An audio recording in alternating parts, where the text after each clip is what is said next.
What's up, dudes and dudettes? A happy Halloween to you. This is Everybody Podcasts, and we're doing some Everybody's TUF today. We're looking at Season 1, Episode 10. We're in the semifinals here. First semifinal fight. And things were pretty interesting in the beginning of the episode. We found out that teammates are going to have to fight teammates, so it can come down to just two of them. Yeah, they wanted four of them. Somebody from Team Liddell to fight somebody from Team KOTOR. They didn't want the fighters to be on the same team when they fought. They want what the word I'm thinking there? Well, they want somebody to represent each coach in the fights, in the final fights. Which kind of sucks for the fighters, you know. And they seem pretty upset about it. Well, yeah, especially like Lieben and Florian, particularly because they just started to get to know each other and they just started to like kind of share each other's secrets and stuff. Yeah, and as far as their fighting styles, they were like sparring together and training together and shit. And then all of a sudden, boom! They found out that they have to fucking fight. Yeah, you know what I noticed? Like once they took the alcohol out of the house, everybody started liking Lieben more. Yeah. You notice that? Yeah. Like, once they stopped drinking. What Kenny Florian even said, like, when you were drinking, I didn't like you. But now you're not drinking, you're a pretty good guy. Yeah. So, like, it seems like the booze was a pretty bad problem for that guy, you know? Yeah, so, like, applaud Dana White for getting rid of that alcohol. Yeah. We also Forrest Griffin got a major cut in his fight on episode 9 on his eyebrow. And he had to get stitches. So Dana White said, in case you can't fight, you're going to sit down and choose who you want to come back and fight in your spot, if need be. Yeah, it seemed to me like they were kind of jumping the gun on that one a little bit. I suppose they need to break the guy in so he can start training in case he does have to fight. But it just felt like, I mean, you've got a couple of weeks before you're going to make Forrest fight. Because you could tell that they want to hold him off as long as possible to let that fucking cut heal. You know what I mean? They're going to make they're for sure going to make, who's he fight? He's fighting Sam Hogar, right? Yep. They're definitely going to hold him off till like the very last minute so they can let that fucking cut heal. You know what I mean? Yeah.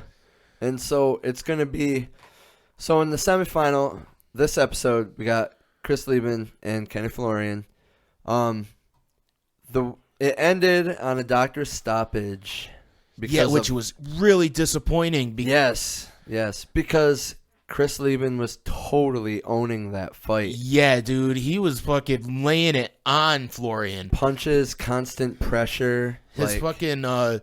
His aggression was just like through the roof, you know. It was just nonstop for the first 2 rounds. How long? When did they stop? It was probably like 3 minutes into the second round. Yeah, something like that. It was just like 8 minutes of just straight up aggression from Chris Lieben. Yeah, and he, like, if it went to decision, he obviously totally would have won that fight because it was almost like Kenny Florian didn't know what to do. Yeah, because he was covering up a lot and he was pushed right up against the cage. And that's one thing I liked about how Chris was fighting. Like he didn't just put him up against the cage and then just stay on him. He, like, when he got to the cage, it was body punches, even punches to the leg, trying to get head punches or uppercuts in there and elbows. But all it took was Florian to land one elbow straight to the eye. Yeah. Straight to the eyebrow that split him wide open. Like that cut was like 2 inches.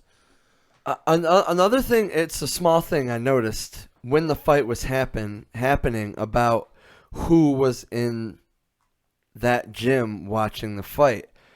So, I'm not good with names here. Who was the guy who had the ankle shit going on with him and he got sent home? Nate Quarry. Yeah, Nick Quarry. He didn't get sent home. They let him stay to be the he's kind of like their coach. Oh, okay. Okay, because when I was watching Chris Lieben and Kenny Florian fight, I seen him sit in Octagon's side, and I was like, wait a second, I thought he went home. No, they let him stay because he was almost like the team leader. Yeah, you know, in the first, before he hurt himself, he was like the team leader, and he was like the go-to guy for he seemed KOTOR. like the mature guy. He was So they let him stay as the coach. So he's just been there the whole time. He just couldn't fight because his ankle was all fucked up. Yeah, and also, so Who the fuck did Forrest Griffin choose to come back? Fucking Bobby Southworth. Bobby Southworth, and he starts bitching right away. Everybody started bitching right away. Like, as soon as he stepped in the house, he's like, his house is a mess. What the fuck is going on here? And it's like, it goes straight to him, like, in like, the interview room, and he's just bitching, like, yeah, I guess I gotta come back and fight, you know? And it's like, dude, right away, he just starts complaining. This is a fantastic opportunity for you, bro. Yeah. Like, quit your bitching and just enjoy that shit. It is funny, though, that Stephen Bonner was like, we were all tired of his bitching, and it started once he came in. But since he's left, the house turned into a complete mess. He's like, maybe that bitching was okay because at least shit was getting done. But now, like, nothing's getting done. All the dishes are done, or all the dishes are dirty, and the whole fucking house isn't being cleaned. And it was Bobby's bitching that got all that shit done. Oh, jeez. Which I thought was kind of funny. I guess we'll see what the house looks like in the next episode. I mean, there's only like what. Yeah. 2 episodes left, Probably. 3 episodes left, and then the finals. Yep. That's exciting. Mm-hmm. We watched quite. Yeah, dude. This is all like flown right by. Yeah. It sucks we've missed a couple of weeks. But yeah, we did. We did miss a couple of weeks because had to take a couple of weeks off. Yeah, we just had to take a couple of weeks. But I wish we should have just done 2 episodes today. Yeah, we should have. But whatever. We should have.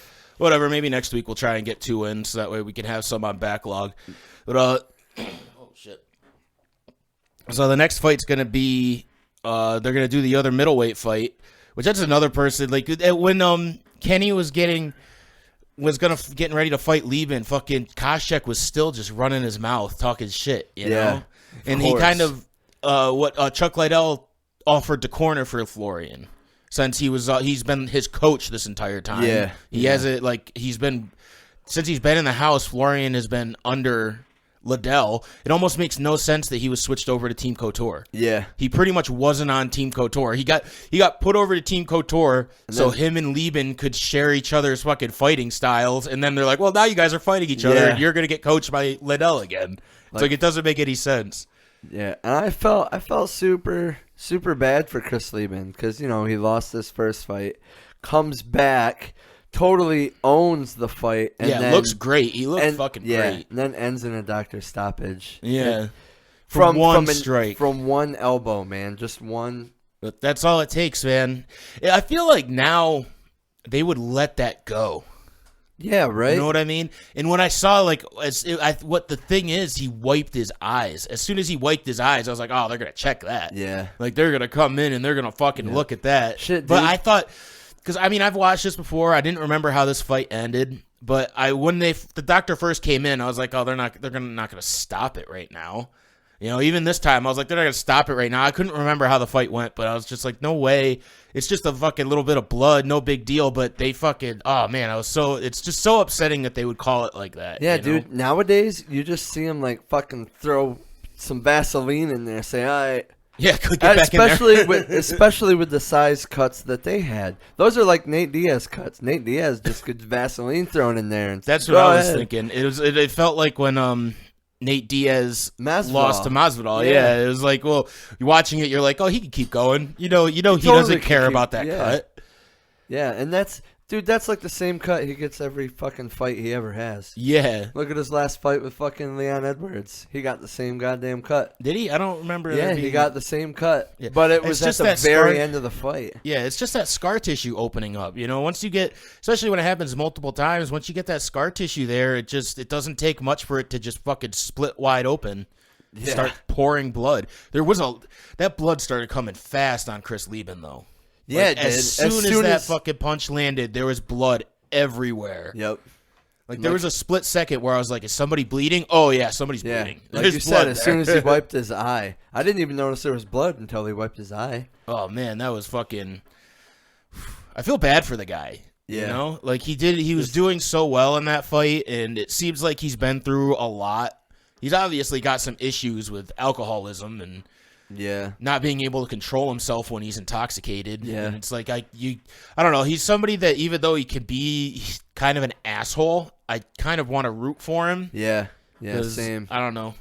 Fighting probably helps him cope with for sure shit. So not being able to get that UFC contract probably really weighs heavy on him. I mean, he gets it eventually. He does get it eventually. We know gets that. in there.